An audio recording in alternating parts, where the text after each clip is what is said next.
Alhamdulillah Rabbil Alamin, wal aqibatu lil muttaqin, wa la udwana illa 'alal zalimin.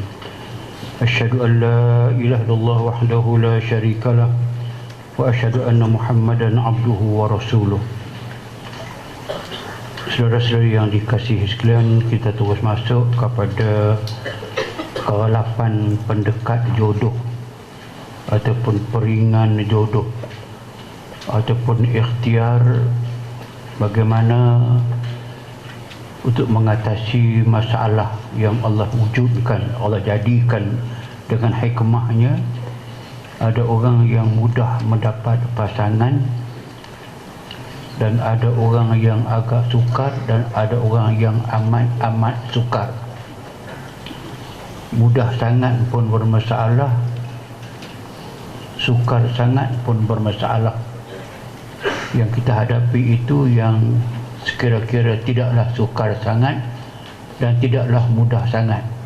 Apapun perlu anda ketahui dahulu, mengatakan bahawa jodoh pasangan hidup suami ataupun isteri dia termasuk dalam kelompok rezeki.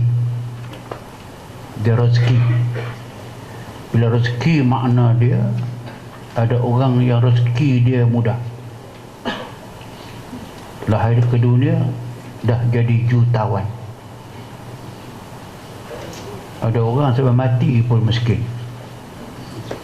Ada orang yang usaha sikit dia dapat banyak. Ada orang usaha banyak tapi dapatnya sedikit.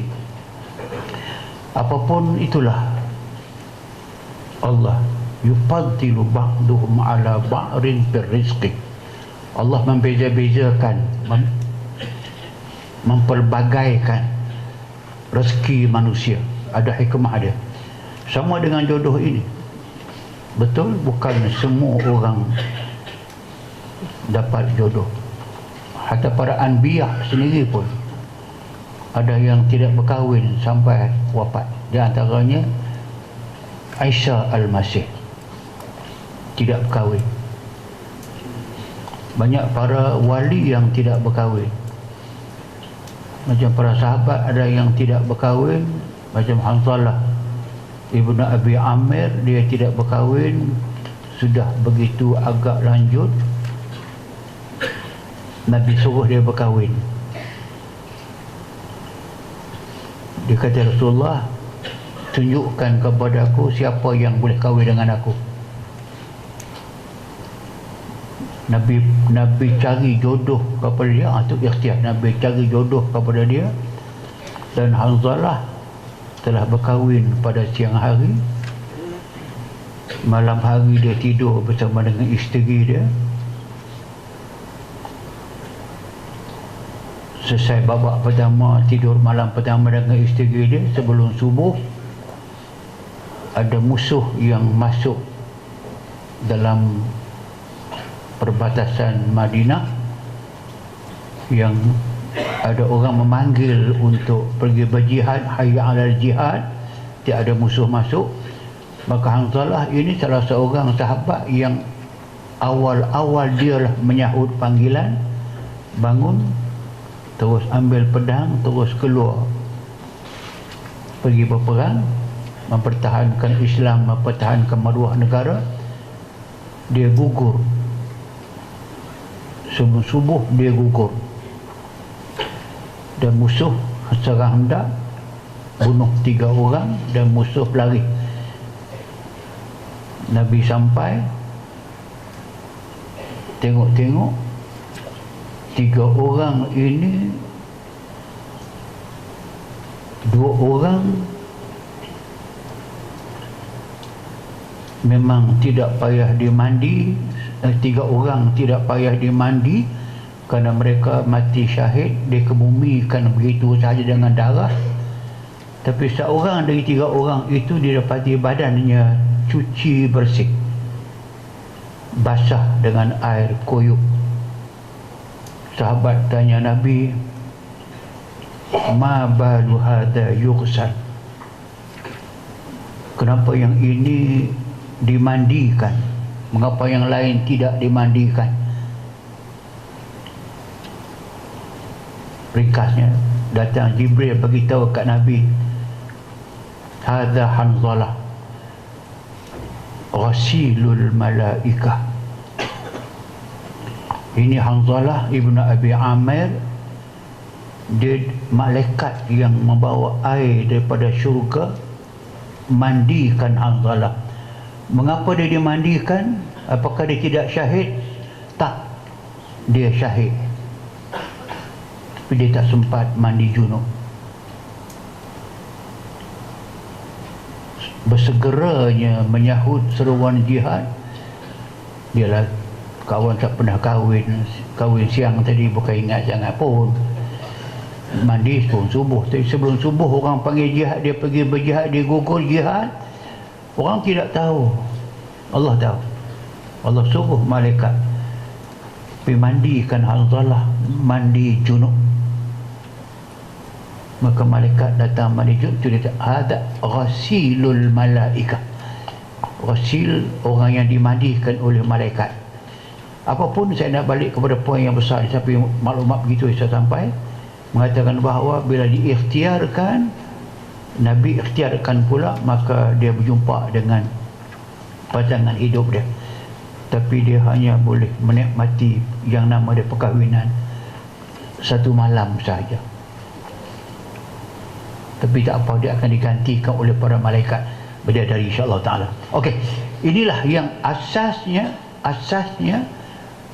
subhanalladzi khalaqal azwaja kullaha mimma tumbitul ard. Ini kita baca tadi. Maha suci Allah Subhanahu wa taala yang telah menjadikan semuanya berpasang-pasangan. Azwaja kullaha, Allah buat makhluk ini ada pasangnya. Cara umumnya, khalaqal azwaja kullaha, Maha suci Tuhan yang telah menciptakan pasangan-pasangan semuanya, baik dari apa yang ditumbuhkan oleh bumi. Semua tumbuhan ada pasangan. Pokok ada pokok jantan, pokok betina. Debunga ada debunga jantan, debunga betina. Kalau pokok sendiri pun ada jantan, ada betina. Binatang ada jantan, ada betina, ada pasangan masing-masing. Takkan manusia tak ada pasangan? Sebab itu maka ikhtiar ini perlu kepada kesungguhan. Apa dia ikhtiar? Tiap-tiap dulu halaman 93 itu, faktor menyebabkan kesukaan pak jodoh. Segelintir wanita yang terlalu mengutamakan kejaya dan bila usia telah meningkat lebih dari 30-an, mereka sukar mencari jodoh. Jadi dibandingkan dengan peringkat umur yang lebih muda. Itu faktor yang mungkin terlampau memilih, mungkin terlampau bukan milih, menangguh, akhir tak jadi. Mungkin dia menginanyai seorang, dia berjanji nak berkahwin, tiba-tiba dia mungkir, menyebabkan pasangan dia ataupun kawan dia terkecewa dan berasa dia kena nanya, dia kena zalim, telah membina cinta begitu lama, mengharapkan sungguh-sungguh, sebab akhirnya jangan tunggu lama-lama, nanti lama-lama dia ambil orang. So dia kecewa sangat, dia macam kena zalim, maka dia berdoa kepada Allah Subhanahu wa taala atas kezaliman dia. Dia minta yang buruk berlaku kepada orang yang inayahkan dia. Doaul mazlumi la yuhjabu, doa orang yang kena zalim Allah tidak halang, cuma cepat atau lambat. Maka itulah yang kadang-kadang itu kita nampak tak menjadi. Mungkin doa itu makbul. Apapun, sebab apapun tak ada masalah. Yang balik kepada pokok mengatakan bahawa Allah sebutkan wa min ayatihi an khalaqa lakum min anfusikum azwaja litaskunu ilaiha wa ja'ala bainakum mawaddatan wa rahmah. So surah Ar-Rum kan. Dan di antara tanda-tanda, ya, surah Ar-Rum, antara tanda-tanda kekuasaan Allah Subhanahu wa taala ialah diciptakan untuk kamu isteri-isteri, pasangan-pasangan, isteri suami-suami dari jenis kamu sendiri, supaya kamu dapat sakinah, ketenangan hati. Dijadikan kasih sayang di antara kamu suami isteri. Sesungguhnya yang demikian itu menjadi tanda kekuasaan Allah Subhanahu wa taala. Maknanya ada jaminan kalau Allah buat ke semua makhluk ada pasangan, manusia pun ada pasangan. Kalau tidak ada yang mengontrolkan manusia di dahulu sampai sekarang, gender, berapa lelaki berapa perempuan. Kalau lebih laki-laki kurang perempuan, berperang tak habis-habis. Lebih perempuan laki-laki perkara biasa. Lepas tu boleh poligami dalam Islam, memang lebih. Tapi bandingan gender ini dari dulu sampai sekarang quite even, lebih kurang aja. Siapa yang menjaga tu? Subhanalladzi khalaqal azwaja kullaha. Itu kerja Allah Subhanahu wa taala. Dialah yang maha suci, maha sempurna. Dia buat semua ada pasangan. Kerana itulah maka kita dapat lihat sebagai satu daripada cara untuk mendapat jodoh tadi itu, orang itu sendiri berusaha. Sebab tu dalam Islam kita lihat balik, tidak selama-lamanya jodoh itu datang daripada laki-laki kepada perempuan. Tidak selama-lamanya begitu. Jangan hanya mengharapkan laki-laki selama-lama datang mencari perempuan. Tidak mengapa dan boleh. Tidak aib, tidak salah perempuan mencari laki-laki. Begitu juga perempuan meminang laki-laki. Walaupun ada beza Islam dengan Hindu dia memang begitu. Dia perempuan kena minang laki-laki dan laki-laki kena berharga. Harganya kadang-kadang tinggi. Itu dia punya pasal. Tapi dalam Islam kita tengok Nabi Allah Shu'aib menawarkan salah seorang anak dia kepada Musa bin Imran. Sa'unkihuka ihda ibnatai hadi ala an ta'jurni samani hijaj. Aku tawar kepada kamu untuk mengahwinkan salah seorang daripada anak aku kepada kamu dengan syarat kamu kerja dengan aku selama 8 tahun. Kalau kamu boleh sempurna sampai 10 tahun, itulah kebaikan kamu, tak apa. Tapi yang penting sekali, Quran sebut Nabi pula, yang biasa Nabi ini berakhlak mulia, tapi Nabi Shu'aib yang menawarkan. Akhirnya Musa berkahwin dengan Sapura. Satu.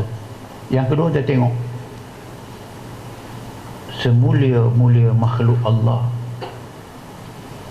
sesempurna makhluk Allah Muhammad sallallahu alaihi wasallam. Pengalaman pertama dia berkahwin, Khadijah yang menghantar sepupunya pergi jumpa dengan Muhammad, menyatakan hasrat. Khadijah menyimpan hati pada kamu. Kamu fikir kalau kamu sesuai, aku akan teruskan usaha untuk mendekatkan kamu, mengahwinkan kamu. Akhirnya Nabi bersetuju dan berlakulah perkahwinan yang pertama di antara Muhammad dengan Khadijah, dengan pinangan yang bermula daripada Khadijah. Itu sabit. Jadi kalau itulah sebagai contoh, maka apa salahnya kita, kalau kita perempuan, kita wali, kita penjaga kepada perempuan, kita mengusahakan supaya berlakulah apa yang dipanggilkan jodoh. Dua. Yang ketiga, di samping dia berusaha, maknanya perempuan itu berusaha. Ni jangan ingat ya, ingat ini yang cari jodoh ni bukan sahaja perempuan cari lelaki, kerana lelaki pun payah dapat jodoh. Tak tahu? Tak mau nak kenal? Dah ada, kita jumpa banyak yang lelaki. Kita pun jumpa satu lelaki datang, Ustaz, minta jodoh. Baik. Dah, memang ada halangan lah, yang orang panggil pelalau lah apa semua tu, wallahu a'lam. Tapi yang pentingnya berlaku yang demikian, maka boleh laki-laki sendiri berusaha dapat, perempuan usaha akan dapat, wali berusaha. Dan yang ketiga ni, orang lain, orang yang boleh mendoakan. Bila rezeki kena doa. Bila doa, balik atas balik kaedah doanya. Kalau macam zaman Nabi sebagai contoh, bila sahabat ada masalah pergi jumpa dengan Nabi, Nabi tidak tolak, Nabi tidak mengatakan, mengapa kamu tidak doa sendiri, mengapa suruh aku?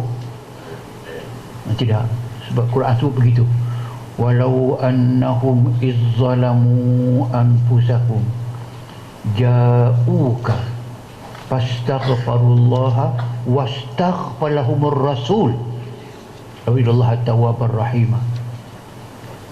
Walau annahum, kalau berlaku wahai Muhammad, dan akan berlaku, umat kamu melakukan kezaliman kepada Allah Subhanahu wa taala dengan melakukan dosa. Apa buat dosa? Ja'uka, mereka datang kepadamu wahai Muhammad, fastaghfirullah, mereka diminta ampun Allah Subhanahu wa taala, wastaghfara, istaghfara, mereka meminta Rasul meminta ampun kepada Allah Subhanahu wa taala. Dengan lain bahasa, mereka meminta Rasul mendoakan kepada mereka, dan kamu akan dapati Allah itu maha menerima taubat. Bagi maksud boleh suruh orang lain mendoakan. Poin yang keduanya, Umar Al-Khattab ketika hendak pergi menunaikan umrah, datang Nabi menghantar Umar atas unta dah. Nabi jalan di bawah. Nabi kata, la tansana min du'aika ya Umar wa anta fil haram. Atau kamakan, jangan kamu lupakan berdoa kepada Allah, minta kebaikan daripada Allah untuk kami sama. La tansana, jangan lupakan kami, doakan untuk kami juga. Nabi minta Umar doa untuk diri dia, ya. Hikmahnya nak mengajar kita, mengatakan bahawa ada orang yang pergi ke tempat yang elok begitu, elok dia berdoa. Pergi ke Mekah, orang musafir boleh berdoa, maka akan datang ke sini. Sebab mari sini, maka boleh kita sebagai orang yang mengikhtiarkan, kita ikhtiarkan yang tak dapat jodoh tadi itu dapat jodoh. Kalau dia kena pelalau, kalau betul kena pelalau, ada ikhtiar orang dengki, katakan ada, tak apa, kita doakan untuk melemahkan, menghapuskan sihir, pelalau sihir. Boleh berlaku? Boleh berlaku. Dia ada cara dia, ada kaedah ada, macam mana bolehnya sihir itu memecah belahkan antara wa ta'allamuna minhuma ma yufarriquna bil mar'i wa zawjih. Dia boleh buat sebab orang yang sedang berkasih sayang boleh jadi bermusuh-musuhan, boleh bercerai, boleh. Dan orang yang hatinya tidak nak, dia boleh buat, dipanggilkan at-tiwalah, ilmu pengasih. Hati yang tidak nak akhirnya jadi nak gila-gila. Sebab saya katakan semua ikhtiar ini boleh kita buat. Maka ada doa yang kita sediakan di halaman 196 itu, Fatihah, selawat syifa, Yang ketiga itu doa khusus ni untuk orang yang nak cari jodoh. Orang tu boleh berdoa begini dan kita boleh berdoa. Baca semua. Bismillahirrahmanirrahim. Allahumma ja'alha mahbubatan fi qulubil mu'minin wa bashirha bil ghina ila mi'atin wa ashrina hasanah wallahu khairun hafiza wa huwa arhamur rahimin. Itu ada kaedah itu biasa kita berdoa untuk seorang perempuan. Allahumma ja'alha mahbubatan, ya Allah jadikanlah si fulanah ini seorang yang dikasihi. Ya Allah jadikanlah dia fulanah itu dikasihi pada hati-hati mereka yang beriman, dan gembirakanlah dia dengan kekayaan sehingga memperolehi 120 kebaikan. Allah adalah sebaik-baik pemelihara dan dialah paling mengasihi daripada segala yang mengasihani. Saya pun tidak tahu mengapa doa itu berbunyi 120 hasanah kebaikan. Tidak mengapa, sebab hasanah ini Allah sediakan ganjaran kepada orang mukmin daripada 1 dibalas dengan 10. Bagi perbuatan baik biasa 1 dapat 10 balasan gandaan. Ada yang sampai kepada 700 gandaan, ada sampai 1000 gandaan. Maksud 500 gandaan, 1000 gandaan, 100,000 kali gandaan. Apapun tidak salah, maka itulah yang bunyi doa asalnya, ila ucap senang. So 3 komponen doa ini memang dibaca. Kalau ulang pun boleh, nak tambah pun boleh.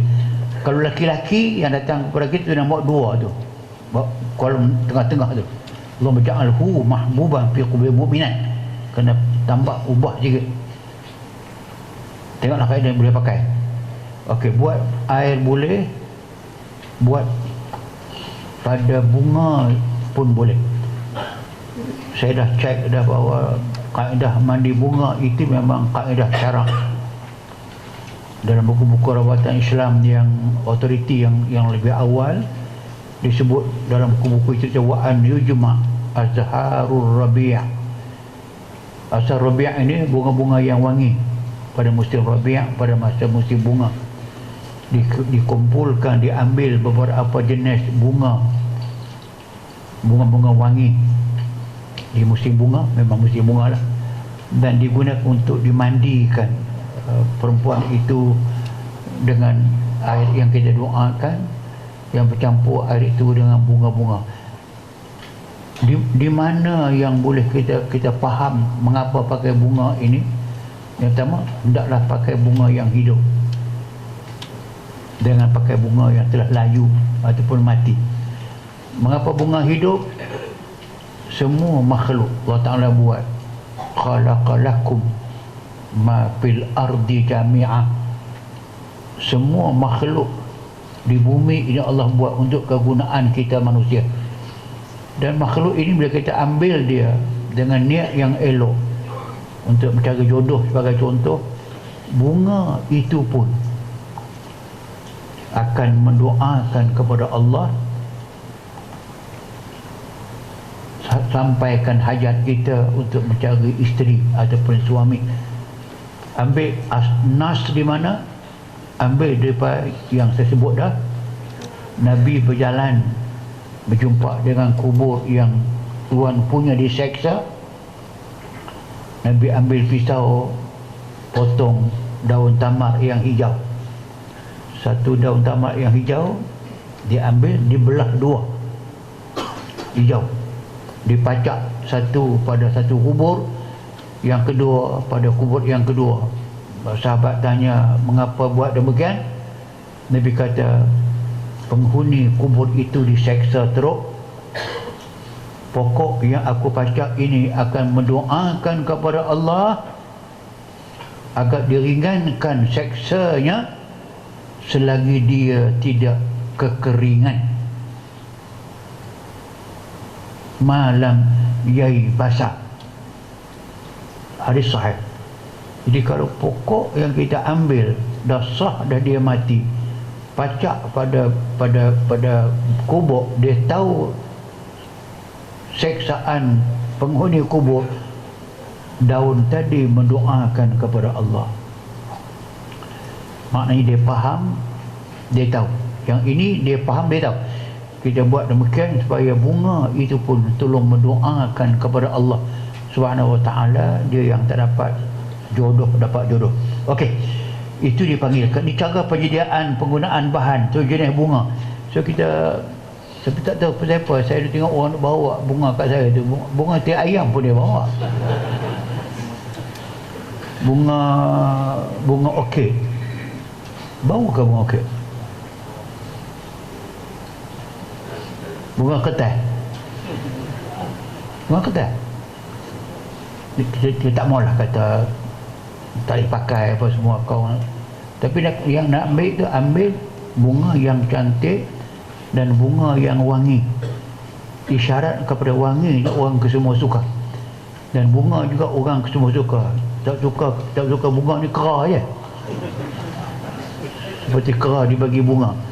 Tak ada. Kalau manusia orang tengok cantik, orang suka dampingi, orang suka tengok, orang suka cium bunga. Sebab tu maka ada sempurnanya. Maka cari bunga yang cantik, bunga yang wangi, bunga ros yang kembang, bunga cempaka, bunga tongkat, bunga kerak nasi, bunga kenanga. Banyaklah bunga-bunga yang itulah yang kita pakai. Maka anda faham lagi sekali, itu maknanya kita ambil, memang dia boleh, tak ada kena-mengena dengan sihir, kita ambil yang boleh. Kalau ada bunga kita doakan. Doakan itu maknanya kita memberi maklum kepada dia, dia diambil sebagai ikhtiar untuk mencari jodoh, mendekatkan jodoh pulanah yang sedang kita doakan itu, dengan harapan bunga itu pun mendoakan kepada Allah Ta'ala. Kalau kita doa, bunga berdoa dan air juga berdoa kepadanya, maka cari ikhtiar yang boleh kita buat. Bacalah kaedah itu. Air telah didoakan, digunakan untuk dibuat mandi. Memanglah mandi itu dipanggil mandi bunga. Masuk dalam timba, kalau boleh 3 kali mandi untuk 3 petang bagus. Sekali pun boleh, kalau 3 petang pun boleh. Kalau lepas mandi, lepas ikhtiar tak juga mendatangkan hasil, jangan putus asa. Kita minta lagi Allah Subhanahu wa ta'ala, kita doakan lagi, dan dia pun kena usahakan lagi. Demikianlah satu daripada ikhtiar. Dan air yang kita doakan tadi itu, doa yang 3 tadi, doa yang kita baca situ, Fatihah di situ kita baca, tengok boleh lupa, kita baca Fatihah, salawat syifa tadi, menyembuhkan. Ada benda yang tak kena, nak kena sembuhkan, Allah sembuhkan. Lepas tu doa bertemu jodoh tadi itu, lepas baca doa ini, dia sendiri kena baca doa nombor 3. Kalau dia baca yang ujung di bawah. Kalau yang ketiga tu, Allahumma ja'alni mahbubatan fi qulubil mu'min wa basyirni, tu habis. Orang yang berkenaan kena baca doa tadi, tapi baca yang di bawah. Jangan baca Allahumma ja'alha pula. Dia kena, kalau dia sendiri, Allahumma ja'alni mahbubatan fi qulubil mu'minin wa basyirni bil ghina. Sambunglah sampai habis.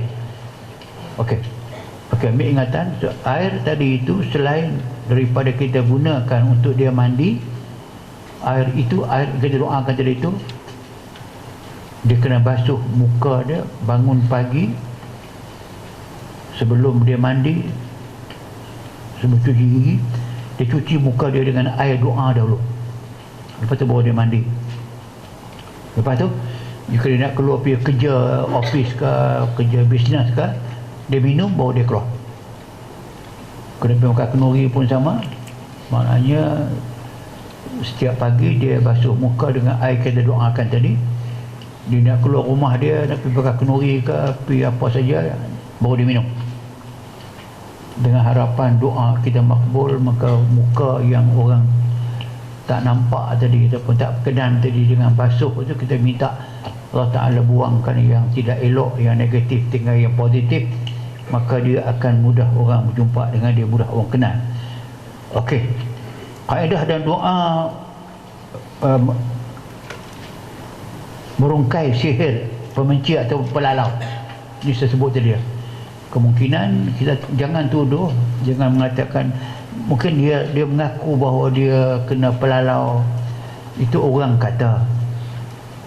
So, kita hanya kemungkinan kalau dia pernah ada selisih dengan orang, pernah dia sebut yang tidak elok berlaki-laki, pernah adalah yang menyakitkan hati orang, maka orang itu berikhtiar dengan cara sihir dan sebagainya. Kalau itulah berlaku, maka kita ada ikhtiar. Halaman 200 tu,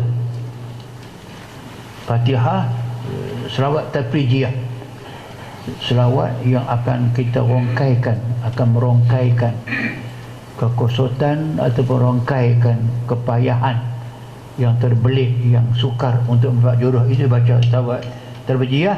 Lepas tu ayat kursi, ini berkemungkinan kuat ada syaitan, ada amalan yang tidak betul, pakai ayat kursi.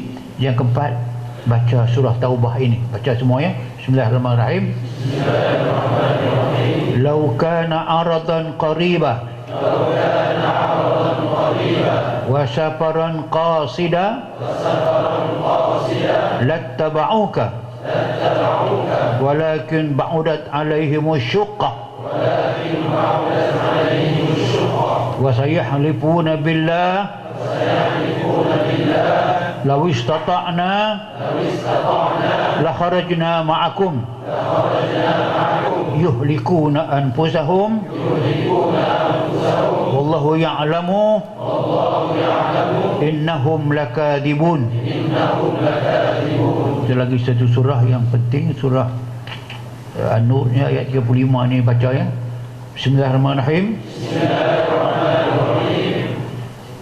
Allahu nurus samawati wal ard. Allahu nurus samawati wal ard. Masalun nurihi kamishkatin fiha misbah. Masalun nurihi kamishkatin fiha misbah. Al-misbahu fi zujajah. Al-misbahu fi zujajah. Az-zujajatu ka'annaha kawkabun durri yuqadu min syajaratin mubarakah zaitunatin la syarqiyatin wala gharbiyah yakadu zaituha yudhi'u walau lam tamsasu nar nurun ala nur yahdillahu linurihi man yasha wa yadribu Allahu al-amsala linnas wallahu bikulli syai'in alim. So, ayat ini memang terkenal kepada mak endam. Air dipanggil air penaik seri muka, dia panggil begitulah. Tapi ayat ini dalam surah An-Nur ini memang berguna untuk mengatasi masalah muka yang tidak ada cahaya, muka yang tidak ada seri, muka yang tidak menarik kepada muka yang lebih menarik. Maka hafal ayat ini, berdoa dengan ayat Allah Subhanahu wa ta'ala. Saya hafal doa ini bagus. 5 itu saja cukup untuk ikhtiar, walaupun ada yang baki lagi tak payah tahu ya. 5 saja yang jadikan satu ikhtiar tambahan bagi orang yang masih sukar untuk mendapatkan jodoh. Apapun, ini adalah suatu ikhtiar yang base-nya doa. Base kitanya doa. Bila doa, tentulah yang punya hak memakbulkan doa bukan kita, tapi Allah Subhanahu wa ta'ala. Kalau Allah izinkan, maka dia berlaku. Kalau tidak izinkan, ikhtiar macam mana pun tidak berlaku. Itu saya kata, ikhtiarnya ada. Okey, anda baca balik. Kita terus pergi kepada pemisah. Ini satu masalah yang saya rasa